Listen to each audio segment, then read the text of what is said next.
क्या आपको avian hip की शिकायत डिटेक्ट हुई है? क्या आपको आपके डॉक्टर ने बताया है कि आपके हिप के कूल्हे की ब्लड सप्लाई डैमेज हो गई है? तो आप ऐसा क्या कर सकते हैं कि आपका डिजीज प्रोग्रेस ना करे, यानी कि बीमारी बढ़े नहीं और वो स्टेज 1 से स्टेज 2 में ना जाए, स्टेज 2 में है तो स्टेज 3 में ना जाए। तो यानी कि आपकी जो बोन की शेप है वो मेंटेन रहे, ताकि नेचुरली आपकी बोन की हीलिंग हो सके। तो ऐसी क्या-क्या चीजें हैं जो हमें पूरे तौर पे अवॉइड करनी चाहिए करनी, और क्या चीजें हैं जो हमें करनी चाहिए जिसके कारण हमें ये हमारे डिजीज की प्रोग्रेशन ना हो? सबसे पहले, सबसे कॉमन कारण जो एवियन हिप का देखा गया है वो है स्टेरॉइड्स का उपयोग। तो अगर आपको किसी कारणवश स्टेरॉइड्स को प्रिस्क्राइब किया गया है और काफी देर से आप ले रहे हैं और आपके कूल्हे का दर्द शुरू हो गया है, जिसके बाद आपने डॉक्टर को दिखाया और आपने एक एमआरआई स्कैन कराया जिसमें पता लगा है कि एवास्कुलर नेक्रोसिस यानी कि एवियन हिप आपको शुरू हो चुका है। अगर ये अर्ली स्टेज में है तो इस टाइम पर भी स्टेरॉइड्स के यूज को कम करके या बंद करके इसको हम स्टेज को बढ़ने से और बीमारी को प्रोग्रेस होने से रोक सकते हैं, बचा सकते हैं। इसी तरह से और जो कारण रहते हैं जिसमें कि आपके खून में कोलेस्ट्रॉल का बढ़ना, फैट का बढ़ना, जिसके कारण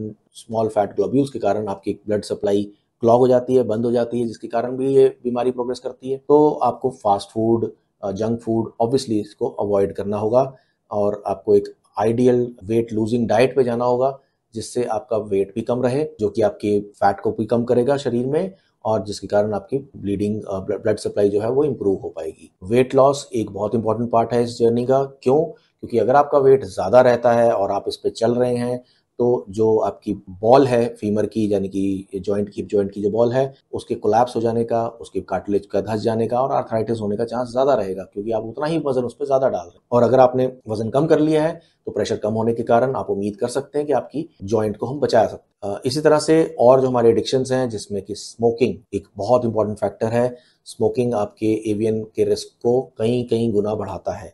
तो अगर आपको ये बीमारी डायग्नोज हुई है तो मैं बिल्कुल आपसे रिक्वेस्ट करूंगा कि स्मोकिंग को तो बिल्कुल बंद कर दें, क्योंकि कोई फैक्टर नहीं है जिसके कारण आपका और बाकी चीजें प्रोग्रेस करें, लेकिन स्मोकिंग और अल्कोहल दोनों के कारण ये डिजीज जरूर प्रोग्रेस करती है। अल्कोहल का रोल इस कारण भी रहता है क्योंकि वो आपके शरीर में दोबारा से फैट ग्लोब्यूल्स को भी बढ़ाता है, और इसी तरह स्मोकिंग आपकी छोटी नसों को कंस्ट्रिक्ट करती है, यानी कि और पतला करती है, जिसके कारण की ब्लड सप्लाई और कम हो जाती है। तो ये कुछ टिप्स हैं, ये कुछ फीचर्स हैं, ये कुछ फंक्शंस हैं जिनको आप बिल्कुल फॉलो करें। कुछ जो आपके एडिक्शंस हैं, स्मोकिंग, अल्कोहल, जंक फूड, इनको बिल्कुल अवॉइड करें और साथ में एक आइडियल डाइट के साथ में, वेट कंट्रोल करने के साथ में आप उम्मीद कर सकते हैं कि होपफुली आपका डिजीज प्रोग्रेस ना करे और किसी सर्जरी की रिक्वायरमेंट ना पड़े। Thank you so much.